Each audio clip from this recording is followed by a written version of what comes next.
Hello friends, আজকে দেখাবো পটলের দোলমা। পটল এভাবে কেটেছি। এবার চিংড়ি মাছগুলো বেছে নেব। তারপরে কয়েকটা কুমড়ো বিচি, চিংড়ি মাছ, নারকেল আর পটলের বিচিগুলো সব কিছু একত্রে ব্লেন্ড করব। এতে চিনিও দিয়েছি এবং কাঁচামরিচ আর বোম্বাই মরিচ দিলাম একটু। এবার তেলের মধ্যে সেই পেস্টটা এবং চিংড়ি মাছ, আস্ত চিংড়ি মাছ, হলুদ, লবণ,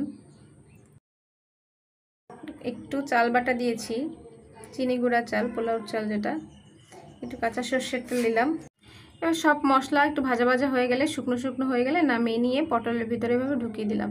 প্রথমে আমি আটা দিয়ে মুখটা বন্ধ করেছিলাম, কিন্তু মা এসে বলে কি আটা দিলে নাকি এটা আটাটা খুলে যায় ভাজা দিলে, পরে ভিতরের পুরটা বের হয়ে যায়। পরে সে সুতো দিয়ে এভাবে পেঁচিয়ে টুথপিক দিয়ে আটকে দিয়েছে। সত্যি একটুও বের হয় না ভিতরের পুরটা, একদম যেরকম সেরকম সুন্দর ছিল।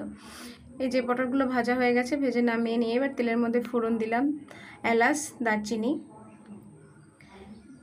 কয়েকটা গোটা চিংড়ি মাছ দিয়ে, চিংড়ি মাছের মাথা, লেজ সেগুলো বেটে এক প্যাকেট গুঁড়ো দুধ দিয়ে ভালোভাবে গুলে সেই জলটা দিয়ে দিয়েছি। কিছুক্ষণ ফোটার পরে ভাজা পটলগুলো দিয়ে ঢাকা দিয়ে নামানোর আগে লাস্ট পর্যায়ে দিয়ে দিলাম একটু জিরা গুঁড়ো আর একটু দারচিনি গুঁড়ো। ব্যাস, নামিয়ে নিলাম। তৈরি হয়ে গেল পটলের দোলমা। সুতোটা খাওয়ার সময় খুলবো, এখন খুলতে গেলে নষ্ট হয়ে যাবে। এই যে খাওয়ার সময় খুলে দেখাচ্ছি, দেখুন খুব সুন্দর এবং সুস্বাদু হয়েছে।